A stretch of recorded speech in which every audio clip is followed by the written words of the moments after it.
Bharat finals में पहुंचता है। फाइनल्स में भारत पाकिस्तान के मैच को फिर से भारत के अंदर पीआर के माध्यम से सुधारने का प्रयास किया जाता है। हर संभव बीसीसीआई के द्वारा यह प्रयास किया जा रहा था कि कैसे ना कैसे करके लोगों के सामने हम इमेज मेकिंग कर दें, क्योंकि फाइनल्स में हम पहुंच चुके हैं तो भारत के लोग अब धीरे धीरे फाइनल्स में तो इमोशनली कनेक्ट हो ही जाएंगे। वो इस बात को भूल जाएंगे कि भारत के लोग नहीं चाहते थे कि मैच हो, लेकिन अब चूंकि पाकिस्तान से मैच है तो सब जुड़ जाएंगे, और हुआ भी यही। फाइनल्स में लोग इमोशनली काफी कनेक्टेड थे मैच में, क्योंकि शुरुआती 2 मैच में भारत के खिलाड़ियों ने जिस तरह से जीत बनाई थी, अब इमोशंस खिलाड़ियों के साथ जुड़ चुके थे कि हमें तो यह मैच जीतना ही है। फाइनल्स होता है, पीवीआर अनाउंस करता है कि साहब हम इतनी स्क्रीन पर इसको दिखाएंगे, ये करेंगे वो करेंगे, लेकिन लोगों ने उन सब चीजों का विरोध किया। फिर से मैच आरंभ होता है, 28 तारीख का मैच होता है। पाकिस्तान बैटिंग चुनता है, बैटिंग के अंदर वो परफॉर्म करता है। जब परफॉर्म कर रहा होता है, इस बीच में फिर से ये दृश्य निकल कर आता है। पाकिस्तान का एक खिलाड़ी कैच पकड़ता है और वो कैच पकड़ करके फिर से वही राफेल का इशारा करता है कि ये हुआ और ये गिरा दिया। तो इनको अपनी तरफ से ये बहुत अच्छा लगा कि हमने तगड़ा काम कर दिया। कोई बात नहीं, भारत की तरफ से भी इन्हें ये इशारे में कह दिया गया कि ये जो गिरा था ये कहीं जाकर के घुसा होगा, इसको तुम स्वीकार करो। भारत ने इस मैच में भी इन्हें हरा दिया। भारत ने जब इस मैच में इन्हें हराया, अपनी तरफ से भारतीयों का प्रदर्शन भी चलता रहा। कुल मिलाकर के अब ये मैच से ज्यादा पूरे देशवासियों को ऑपरेशन सिंदूर को ही लपेट के चलने जैसा था। हमारे देश के प्रधानमंत्री का जो ऑपरेशन सिंदूर में जीतने वाला ट्वीट है, वो असल में इन 21 दिनों में बने हुए मोमेंटम का भी तो परिणाम है, क्योंकि चर्चाएं ही उस मैदान पर उसी से रिलेटेड हो रही हैं। राफेल गिराने के नाम पर चर्चाएं हो रही हैं, दुश्मनों के ठिकाने गिराने को लेकर चर्चाएं हो रही हैं। फाइनली खेल फिर से जीतता है, भारत के खिलाड़ी उस मैच को बढ़िया से जीतते हैं। मैच जीतते हैं, भारत फाइनल्स को जीत तो लेता है, लेकिन इसमें एक ऐसा खेल खेल देता है जो पाकिस्तानियों ने कल्पना नहीं की थी। आप यहां पर भारत के खिलाड़ियों को जश्न मनाते हुए तो देख रहे हैं, लेकिन उनके हाथ में ट्रॉफी नहीं है।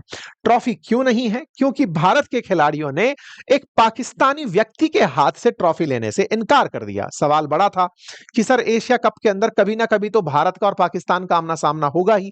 असल में मोहसिन नकवी, जिसके हाथ से ट्रॉफी दी जानी थी, जो कि एशिया कप के लिए एशिया क्रिकेट काउंसिल का चेयरमैन भी है, वो पाकिस्तान के अंदर इंटरनल मिनिस्टर भी है। और जो इंटरनल मिनिस्टर है, मतलब it is like a home minister, तो पाकिस्तान के अंदर जो मंत्री है वो पाकिस्तान की क्रिकेट बोर्ड का चेयरमैन भी है। जिस तरह से बीसीसीआई है, ऐसे पाकिस्तान की पीसीबी है, साथ ही साथ एशिया का भी वो चेयरमैन है। तो हम उससे इसलिए ट्रॉफी नहीं लिए क्योंकि वो पाकिस्तान के अंदर वो व्यक्ति है जो आतंक को पनाह दे रहा है, तो उसके हाथ से हम ट्रॉफी नहीं लेना चाहते थे। भारत के खिलाड़ियों ने अपनी तरफ से इस बात का प्रदर्शन किया और उस ट्रॉफी की मौखरी करी कि हम उस ट्रॉफी को ऐसे ले जाते हुए दिखा रहे हैं कि देखिए हम ये ट्रॉफी पा गए हैं। खिलाड़ियों ने बकायदा जेपीजी एनिमेशन के साथ में, जिफ एनिमेशन के साथ में कि देखो हमारे हाथ में ऐसी ट्रॉफी आ गई है। ये सब केवल इमेजेस थी जिनके माध्यम से दिखाया गया। हमने ट्रॉफी सही मायने में पाकिस्तानियों से नहीं ली। यानी पाकिस्तान के मोहसिन नकवी खड़े रहे। मैच में काफी देर तक ड्रामा चला। भारत के खिलाड़ी मैच जीत के बढ़िया से मैदान पर आराम करने बैठ गए। उधर की तरफ से पाकिस्तान के जो मोहसिन नकवी हैं, ये खड़े रहे कि ये आए तो मैं इनको ट्रॉफी दूं, लेकिन इनके इंटीरियर मिनिस्टर के जो ट्रॉफी थी वो भारत ने नहीं ली। इस बीच में नकवी ट्रॉफी को ग्राउंड से बाहर भिजवा देते हैं कि साहब इस ट्रॉफी को बाहर ले जाइए, और पाकिस्तान अब इस ट्रॉफी को नहीं देगा।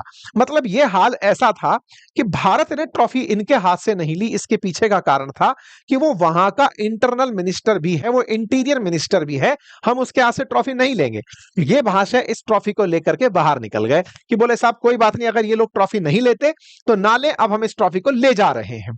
तो इसका मतलब क्या हम ये मान लें कि पाकिस्तान वाले भारत के एशिया कप जीतने के बाद भी ट्रॉफी अपने घर ले जाएंगे? इस बात को हमारे कप्तान ने भी उठाया कि भाई ये तो पहली बार देखा है हमने, क्रिकेट हम खेल रहे हैं, हमें ट्रॉफी नहीं मिल रही, पाकिस्तानी लोग ट्रॉफी लेकर जा रहे हैं। बीसीसीआई ने कहा कि इस बात को हम आईसीसी की मीटिंग में उठाएंगे और ऐसा संभव नहीं है। आईसीसी की जब कॉन्फ्रेंस उठाएंगे तब मुद्दा उठाएंगे कि साहब हमारी ट्रॉफी हमें मिलनी चाहिए। चाहिए तो हम उस ट्रॉफी को लेकर आ जाएंगे। खैर, इसके बाद भारत के प्रधानमंत्री का ये जो ट्वीट है कि operation Sindoor on the game field outcome is the same, India wins, इसके अंदर जो भावना बनकर आई थी वो तो समझ में आई कि फील्ड के अंदर ऐसा माहौल चल रहा था। लेकिन प्रधानमंत्री जी से निवेदन इस बात का रहेगा कि सर, ये ऑपरेशन सिंदूर वहां पहुंचा कैसे, आप इस पर विचार कीजिए ना। असल मायने में आपसे कहा गया था, भारत सरकार से, बीसीसीआई से कहा गया था कि खिलाड़ियों को एशिया कप में मत भेजिए। आप जब खिलाड़ियों को वहां भेजे तो ही तो ये मामला ताजा-ताजा निकल कर आया। हमारे देश के देशवासियों की भावनाएं आहत हुई। हम डिप्लोमैटिकली इस बात के अंदर अपनी बात को रख सकते थे, जैसे हम बहुत सी चीजों को पाकिस्तान के साथ ना होने का कारण बना देते हैं कि सर हम नहीं खेलेंगे। ऐसी स्थिति में आप उससे बाहर निकल सकते थे। लेकिन हाँ, इसमें कुछ लोग एक पक्ष ये भी दे देंगे कि ऐसे तो भारत को एससीओ की मीटिंग में भी नहीं जाना चाहिए था, ऐसे तो भारत को यूएन की बैठक में भी नहीं जाना चाहिए था। देखिए, वो सारे के सारे ऑफिशियल काम हैं। खेल चीजें जो है वो भावना सुधारने के लिए होती है।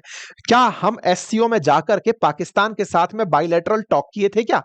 या फिर हम यूएन में जाकर के पाकिस्तान के प्रधानमंत्री से हाथ मिलाए थे क्या? यहां तो आपने सारा प्रोसेस आमने सामने का करा दिया ना। यानी कि ये तर्क निकाल कर ले आना कि इंटरनेशनल इवेंट्स में जाना पड़ता है। देखो, एससीओ में भी तो गए थे जहां पाकिस्तान के प्रधानमंत्री आए थे, बिल्कुल आए थे, भीड़ के अंदर वो भी एक हिस्सा था, लेकिन आप उससे मिले तो नहीं ना। आप पुतिन से मिले थे, आप उससे नहीं मिले। एग्जैक्टली। यूएन के अंदर भी आपने हैंडशेक नहीं किया होगा, नहीं किया। ऐसे में आपने यहां पर बाध्य क्यों कर दिया हमारे खिलाड़ियों को कि पाकिस्तान से मिले, उनके गृह मंत्री से ट्रॉफी लें? या तो दिख ही रहा था कि ऐसा भारत के खिलाड़ी तो जीत ही लाएंगे, तो ये करना नहीं था। आपने करके ना कहीं हमारे देश के लोगों की उस भावना को आहत कर दिया। ये मेरा ऑब्जर्वेशन है। हमारे देश के बहुत से लोगों का ये ऑब्जर्वेशन है कि साहब, ये नहीं होना चाहिए था। हम अभी इन आंसुओं को नहीं भूले हैं। आप अपनी तरफ से स्टैंड ले चुके थे, तो खेल के अंदर भी इस स्टैंड को कंटिन्यू रखना चाहिए था। फिर पाकिस्तान की तरफ से वही फर्जी बयान आया। इन्होंने लिखा कि history already records your humiliating defeats at Pakistan ends. बिल्कुल, जो दो टुकड़े करवा के देश बैठा है वो तो इस तरह के बयान दे रहा है कि हिस्ट्री जानती है कि भारत कैसे युद्ध हारता आया है, जिसके दो टुकड़े होकर के बांग्लादेश नाम का देश जो कि एशिया कप के अंदर पार्टिसिपेंट था। लेकिन इनके बयान आ सकते हैं भाई, क्योंकि हमने मौका दिया इन्हें। हम अपनी तरफ से मौका देते हुए हम इंटीरियर मिनिस्टर के हाथ से नहीं लेना चाहते थे। ये भी एक स्टंटबाजी थी। इंटीरियर मिनिस्टर से हमारे खिलाड़ी थोड़ी देर पहले हाथ मिलाते हुए दिखे थे। जब अंदर हाथ मिलाते दिख रहे हो तो फिर वहां पर क्या नाटक हो रहा है? तो ये कुल मिलाकर के खिलाड़ियों को भी राजनीति का, या फिर कहिए तो एक नैरेटिव का हिस्सा बना दिया। हमारे राजनेताओं ने इस बात पर कईयों ने प्रतिक्रिया दी, और ये बात बहुत मायने रखती है कि भारत जीतना चाहिए था। भारत हर जगह जीता। ये ओवैसी साहब का बयान बिल्कुल सही है। भारत हर जगह जीता, तो यहां पर भी जीतना जरूरी था और अच्छी बात है। लेकिन हम उन लोगों के साथ में नहीं खेल सकते थे। ये पहले भी स्टैंड क्लियर था और अभी भी है। आप लोग इस विषय पर क्या सोचते हैं, अपनी राय जरूर बताइएगा, क्योंकि ये सवाल यहां पर आकर खत्म नहीं होता है कि आप एक तरफ तो जंग के लिए हमेशा तैयार हो और एक ऐसा बाईपास रूट निकाल करके अपने व्यापारिक हितों को लेकर चल रहे हो। अब ये देश के तो व्यापारिक हित से ज्यादा बीसीसीआई के व्यापारिक हित ज्यादा लगते हैं। एशिया कप जो कि होस्ट ही पाकिस्तान कर रहा था, कमाई करके वो ले गया, कल को वो आतंकियों को पैसा दे करके वहां से हमारे खिलाफ आतंकियों का इस्तेमाल करेगा। तो ये सब चीजें साथियों बड़े प्रश्न बन करके बचती तो हैं ही। पाकिस्तान को भी साहब पैसे तो कुछ तो मिले ही है ना। हमारे देश की तरफ से कहा गया, खिलाड़ियों की तरफ से कहा गया, सूर्य कुमार यादव की तरफ से कहा गया कि मैं ये सारा पैसा अपने आर्म फोर्सेस को देने की बात करता हूं। देखिए, ना तो ये मनी इतनी बड़ी है और ना ही टूर्नामेंट के अंदर मिलने वाली फीस इतनी बड़ी है। असली खेला जो है वो तो एडवर्टाइजमेंट से होने वाली कमाई का है। उसके बारे में कोई भी बयान देने सरकार नहीं आई है। अगर वाकई में सरकार को ऐसा लगता है तो बीसीसीआई से इस टूर्नामेंट में जितना भी पैसा आया है ना, ये उन परिवारों को जिन्होंने अपने खोए, 26 जन जो अपने खोए, उनके घरों में क्रेडिट करवा दे। शायद उससे फिर भी भारतीयों के अंदर थोड़ी ठंडक की छींटे पड़ेंगे कि हाँ, बीसीसीआई ने कोई समझदारी का काम किया है।